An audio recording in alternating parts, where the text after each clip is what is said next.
Êxodo, capítulo 2, versículo 1. Diz assim: E foi-se um homem da família de Levi, tomou por mulher uma filha de Levi. E a mulher concebeu e deu à luz um filho. E vendo que ele era formoso, escondeu por 3 meses. E como não podia mais escondê-lo, tomou uma arca de juncos e calafetou-a com piche e betume. E nela pôs o menino, deixando-o assim entre os juncos à beira do rio Nilo. E a irmã do menino acompanhava de longe para ver o que acontecia. Nisso a filha de Faraó, a banhar-se no rio, enquanto as suas donzelas passeavam pela orla do rio, e ela viu a arca entre os juncos e enviou uma de suas criadas para que o trouxesse. Ao abri-la, eis que estava ali um menino que chorava, e teve piedade dele, dizendo: certamente é um menino dos hebreus. Glória a Jesus. Somente até aqui. Este texto, ele fala acerca de quando Joquebede coloca Moisés dentro do rio Nilo. E para que nós possamos entender, este texto, ele fala acerca do período em que o povo de Israel estava cativo por Faraó. Estava cativo pelo cativeiro egípcio. E esse período da história, segundo alguns estudiosos, corresponde ao período que é chamado período do cativeiro egípcio. Deus já havia falado com Abraão, no capítulo 15 de Gênesis, que o seu povo seria levado cativo por uma nação estrangeira. Deus então permite o cativeiro egípcio para preservar Israel. Por quê? Deus havia mostrado para o faraó da época de José, que haveria uma grande fome naquela época por toda a terra. Haveria um período de crise, de grande dificuldade que sobreviria sobre a terra naquela época. E foi no momento de crise que Deus vai levantar José para ser governador do Egito. Deus vai dar capacidade para José, vai preparar José, para José, quando chegar no momento certo, na hora certa de Deus usar José, José está preparado para interpretar o sonho de Faraó. Deus então vai usar José para 3 coisas. Deus vai usar José para sustentar, manter e guardar Israel. Deus leva então Israel para o Egito. Deus vai guardar Israel no Egito. Deus vai sustentar Israel no Egito. Deus vai manter Israel no Egito por causa da fome que sobreviria sobre a terra. Diz o texto então que quando o povo de Israel chega nas terras egípcias, eles eram um número de 75 almas. O livro de Êxodo vai dizer que eram 70. Mas lá em Atos capítulo 7, versículo 12, se não me falha a memória, Estevão, quando ele vai pregar diante do Sinédrio, ele vai confirmar o número certo de almas que entraram no Egito, juntamente com toda a casa de Jacó. O povo de Israel chega no Egito e o tempo vai passando e eles estavam debaixo de uma palavra que Deus havia liberado sobre Abraão. Deus havia estabelecido o tempo do cativeiro. E quando chegasse no ano 400 do cativeiro, diz a Bíblia, no capítulo 15 de Gênesis, que Deus iria intervir, libertar. Deus se levantaria em favor do seu povo quando completasse o ano de número 400 do cativeiro egípcio. Ei, mas não foi assim que aconteceu. Nós vamos ver que Israel, Deus vai levantar o libertador depois de 430 anos. Quando Moisés, antes de chegar no ano 400, vai se levantar para tentar libertar o seu povo. Quando o egípcio agredia o seu irmão, ele vai se levantar para tentar defender o seu irmão judeu. Sendo assim, Moisés foi enviado para o deserto para ser preparado por Deus. Isso é uma contagem muito minuciosa que nós precisamos fazer para que nós possamos chegar na data certa, no período certo, da hora certa, no ano certo, que Deus queria levantar Moisés. Nós vemos em Êxodo que o povo foi liberto no ano 430. Se você diminuir pela contagem de 40 anos que Moisés ficou em Midian, Moisés foi tentar se levantar como libertador no ano 390. Mas em virtude disso, Deus vai atrasar a promessa sobre o seu povo, porque Moisés foi se levantar antes da hora. Quantas pessoas estão querendo ser levantadas antes da hora, não se preparam para aquilo que Deus tem, não pagam o preço para se preparar para aquilo que Deus tem. Mas Deus não tinha mais tempo para preparar um libertador.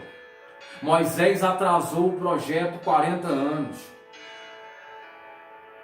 Era para Moisés esperar mais 10 anos de preparação para que ele fosse preparado por Deus, para que então cumprisse os 400 anos da palavra que Deus tinha liberado sobre Abraão. Só que Deus não tinha mais tempo, estou sentindo a presença dele aqui, Deus não tinha mais tempo de preparar outro José. O povo foi escravizado porque José não tinha deixado discípulo. Existe uma importância muito grande em se formar discípulo. Discípulo não se forma em congressos. Discípulos não se formam em campanhas. Discípulos não se formam em grandes eventos. Discípulos são formados na tenda. Moisés formou Josué na tenda. Discípulo é formado no dia a dia.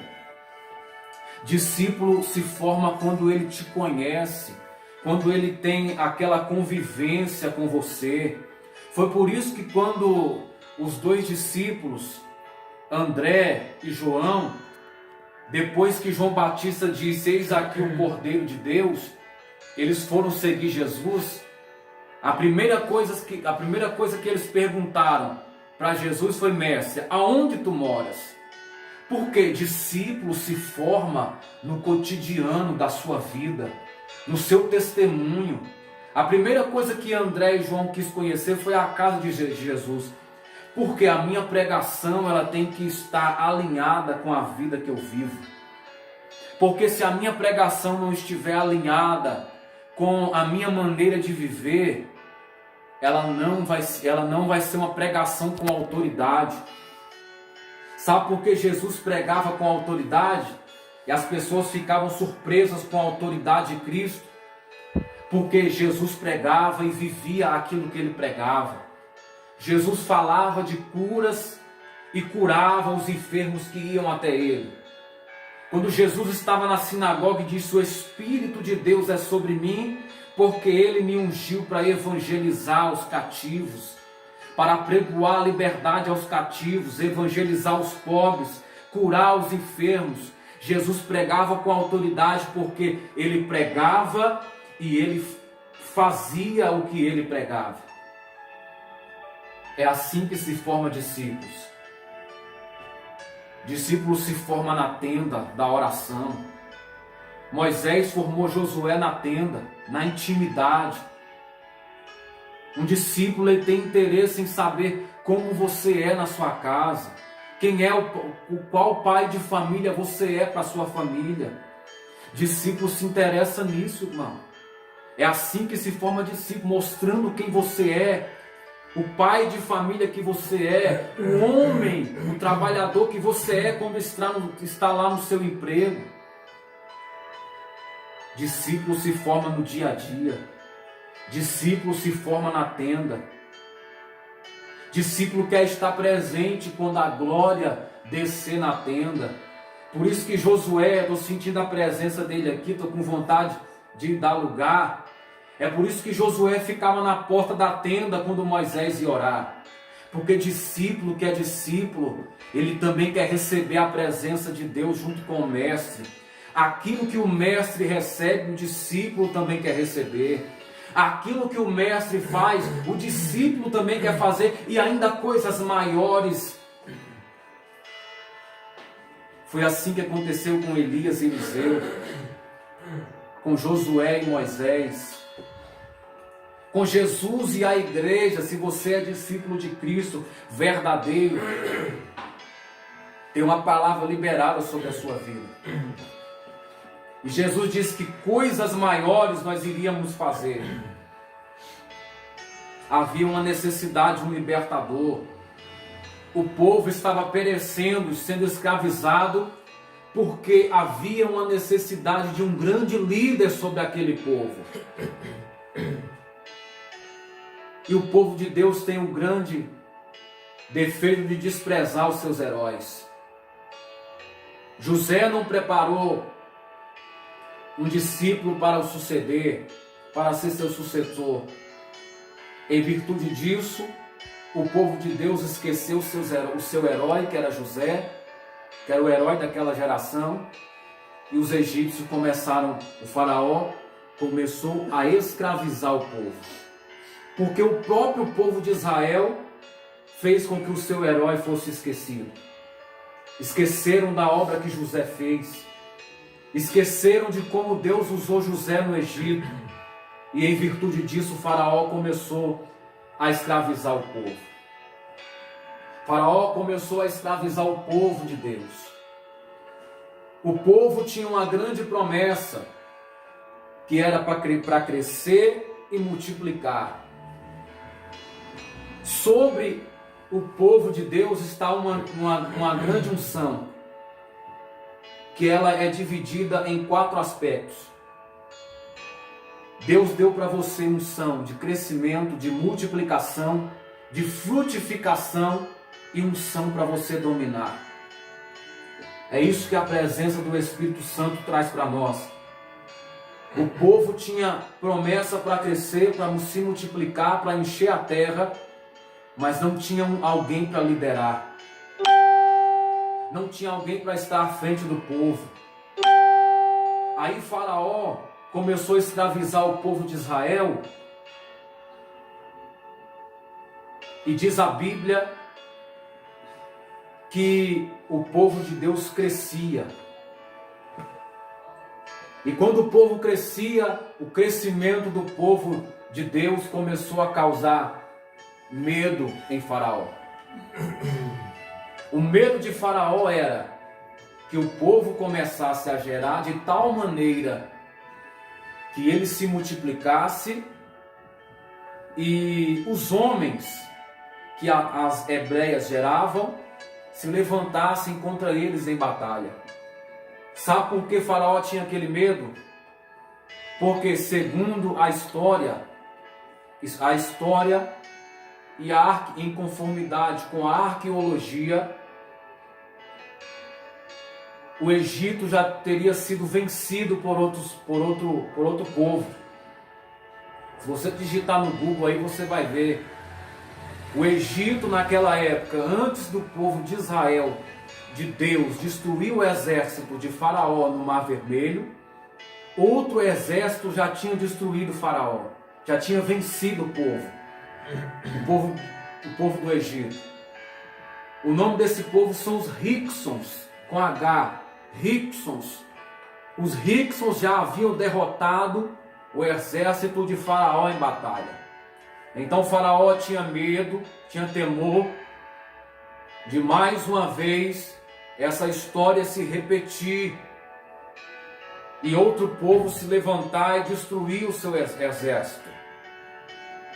Então Faraó mandou, a ordem, o decreto era: se a hebreia tivesse menino, que ele fosse lançado no Mar Vermelho, no rio Nilo, ratificando. Se fosse menina, deixasse que viver. Por quê? Existia uma ideia, uma cultura naquela época. Se um egípcio casasse com uma hebreia, o filho que nascesse seria declarado egípcio. E é assim que acontece também com os prosélitos, pessoas que se convertem ao judaísmo e se ajuntam, e se ajuntavam ao povo de Deus naquela época, depois que eles saíram do Egito. Um pai judeu com uma mãe estrangeira, se o filho fosse circuncidado, ele era aceito como israelita. Então o Faraó falou: deixa as meninas vivas, porque se um egípcio casar com elas, os filhos serão dos nossos, serão egípcios como nós. E essa palavra que Deus me deu em meio a esse caos, ela tem por tema gerando em tempos de crise. Essa palavra tem por tema gerando em tempos de crise. Porque Faraó liberou um decreto naquela época que impedia os casais de gerar. Se os casais não gerassem, a promessa de Deus não poderia se cumprir. Porque Deus prometeu que levantaria um libertador. Histórias extra-bíblicas, histórias que são contadas pelos povo judeu. O Midrash diz que antigamente, na época de Abraão, eles tentaram queimar Abraão numa fogueira em um templo que era consagrado ao Deus Sol, que era a figura do imperador Nimrod, de Gênesis capítulo 6. Eles tentaram queimar Abraão numa fogueira. As histórias extra-bíblicas dizem. E essa notícia correu por todo o mundo naquela época. E Faraó, temendo que se levantasse um libertador, procurou os seus sábios para pedir para ele instrução do que fazer quando as hebreias gerassem um filho. Os sábios de Faraó disseram: o Deus deles livra eles do fogo, mas o Deus deles não os livrarão das águas do rio Nilo. Porque naquela época, irmãos, o rio Nilo para os egípcios era considerado um deus, porque representava símbolo de fertilidade para a terra. Então Faraó pensou: se o Deus dele livra eles do fogo, não livrá-los-á das águas do rio Nilo. O nosso Deus Nilo destruirá toda criança que for lançada no rio, nas suas águas. Foi assim que Faraó pensou. O povo tinha promessa para se multiplicar, para crescer, para gerar. Só que Faraó queria destruir o sonho do povo de Deus. Faraó queria destruir o sonho de todo casal que tinha o desejo de gerar naquela época. Ter um filho era sinal de bênção. Ter um filho era sinal do favor do Eterno naquela época. Só que o decreto de Faraó era para impedir o povo de realizar os seus sonhos. O decreto de Faraó era para impedir o povo de Deus, os casais do povo de Deus de realizar os seus sonhos. Moisés era um sonho, era um projeto de Deus, não só para Joquebede e Amram. Moisés era projeto de Deus para toda uma nação. Ei, sabe esse projeto? Deus já liberou ele, já colocou no seu coração. E às vezes as situações que nós estamos vivendo está indo contra os teus sonhos. As dificuldades estão batendo contra os teus sonhos. E muitas das vezes nós deixamos de gerar por causa da circunstância. Muitas das vezes nós deixamos de tirar o projeto do papel por causa das crises que nós enfrentamos. A crise da pandemia, a crise econômica. Eu tenho uma palavra de Deus para a sua vida nessa noite. O céu não está em crise. Deus ainda continua assentado sobre um alto e sublime trono, e com poder e com glória, com cetro de autoridade, Ele continua regendo as nações aqui na terra. A economia celestial não está sujeita à economia terrena. O teu Deus é um Deus de providência. Minha mãe está recebendo com mão levantada. Receba com mão levantadas aí aonde você se encontra. O teu Deus continua dominando, regendo. O controle continua nas mãos do Todo-Poderoso do nosso Deus. Ele continua assentado sobre um alto e sublime trono. Verdade. Nós não podemos perder essa fé de gerar em tempos de crise. Em tempo de grandes crises, Deus nos entrega grandes projetos. É tempo de tirar o sonho do papel. É tempo de tirar Joquebede, Moisés do teu ventre. Porque este sonho que Deus te entregou, você não vai poder esconder ele por muito tempo. Você não vai conseguir esconder Moisés por muito tempo, porque Moisés está no projeto de Deus. Uribicanto, Rece, Alabacala, Súria, Candarai. O decreto veio. O decreto está aí. A palavra de Faraó era para que o povo não gerasse. A palavra de Faraó era para que o povo fosse impedido de crescer. Mas quem dá a última palavra é o nosso Deus. Quem dá a última palavra é o nosso Deus. E o texto está dizendo: e foi-se um homem da família de Levi, e tomou por mulher a uma filha de Levi. O decreto era para que os casais não gerassem. Só que eu vejo algo muito interessante nessa palavra. O versículo 1 está dizendo que e foi-se um homem e uma mulher. Para gerar projetos em tempo de crise, é preciso ser homem e ser mulher. O que isso quer dizer, pastor Carlos Lima? É preciso ter coragem. É preciso ter coragem, ter fé para tirar projetos do papel em tempos de crise. Estou sentindo a presença dele. Deus está falando com alguém nessa noite aqui e através desse celular, dessa rede. É preciso ser homem e ser mulher para gerar em tempos de crise.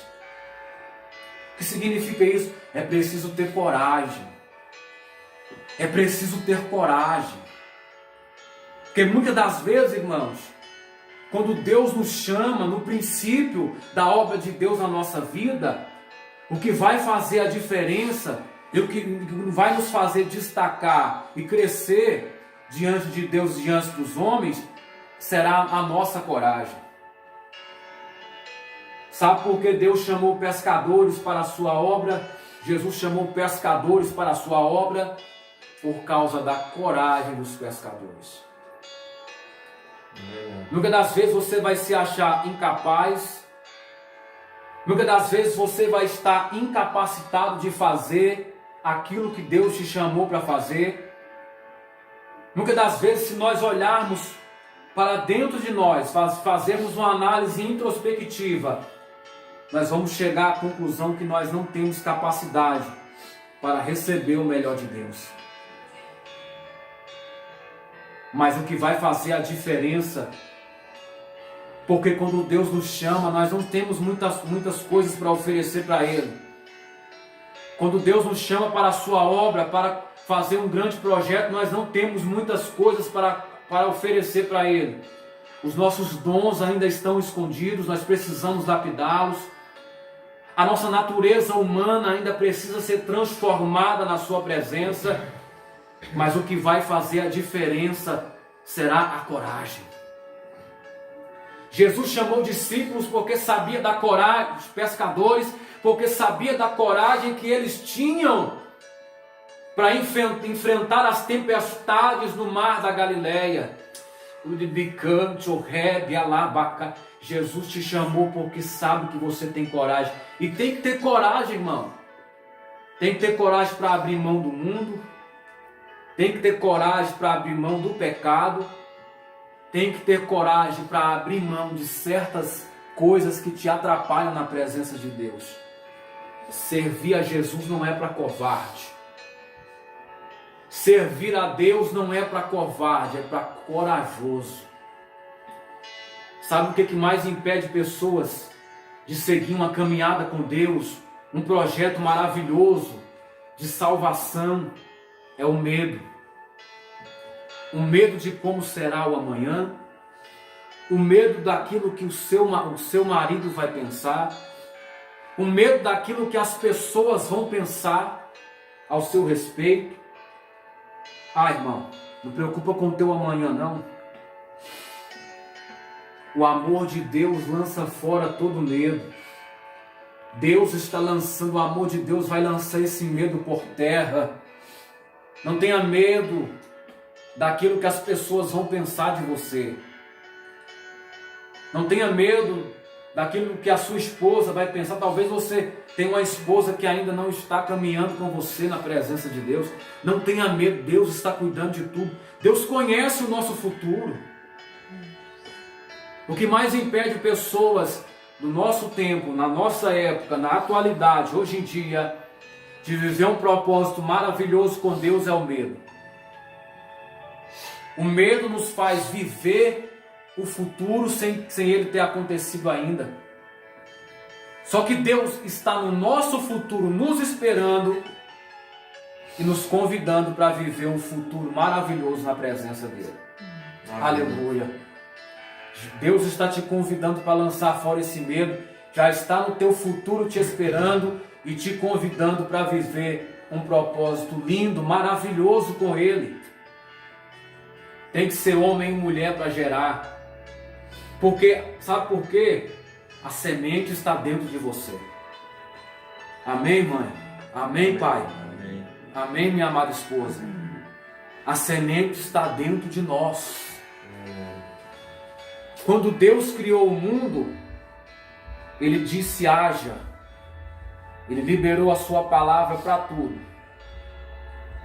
Não pense você que quando Deus disse haja árvore, haja toda espécie de vegetação, as árvores já começaram a crescer do dia para a noite, na mesma hora que Deus falou não. Quando Deus disse haja, Ele liberou uma palavra e a semente que estava dentro da terra começou a gerar. Tudo começou com uma semente. Tem pessoas que querem crescer de maneira meteórica, que pensam que as coisas de Deus acontecem do dia para a noite. Não. Deus disse haja. E quando Deus disse haja, a semente começou a crescer. E Deus liberou palavra para toda espécie de animais, de vegetação, e para nós também. Deus liberou a palavra lá no Jardim do Éden. Para quê? Para que toda vez que eu e você, nós começássemos a gerar, Ele não precisasse liberar o haja de novo. Senão, irmão, todas as vezes que uma árvore fosse crescer, todas as vezes que uma mulher fosse gerar, ele teria que liberar o haja de novo. Só que ele liberou o haja uma vez só e colocou a semente dentro da mulher, a semente dentro da terra, para que nós tivéssemos o poder de escolher gerar ou não gerar. O poder de Deus está em você. O poder de decisão está em você. E Deus já liberou promessas sobre a sua vida. Só falta você acessar as promessas de Deus. Não precisa você ficar esperando Deus mandar você fazer, para você começar a fazer. Deus fala. Eu creio em profecia. Mas uma vez, no Jardim do Éden, eu também creio no poder das nossas decisões. Eu creio no poder das nossas decisões alinhadas com o propósito e a vontade de Deus. Sabe por que Moisés não morreu? Porque Moisés, quando Joquebede e Anrão gerou, Moisés já estava, a gestação de Moisés já estava alinhada com o propósito e com a vontade de Deus. Foi por isso que Moisés não morreu. Os nossos sonhos que estão alinhados com o propósito e a vontade de Deus não vão morrer. Amém. Quem recebe essa palavra? Quem recebe? Faraó não vai matar Moisés, porque Moisés está alinhado com o propósito e com a vontade de Deus. Já estava liberado sobre aquele povo a promessa do libertador. Só que Deus estava esperando um casal corajoso para tomar a decisão de gerar.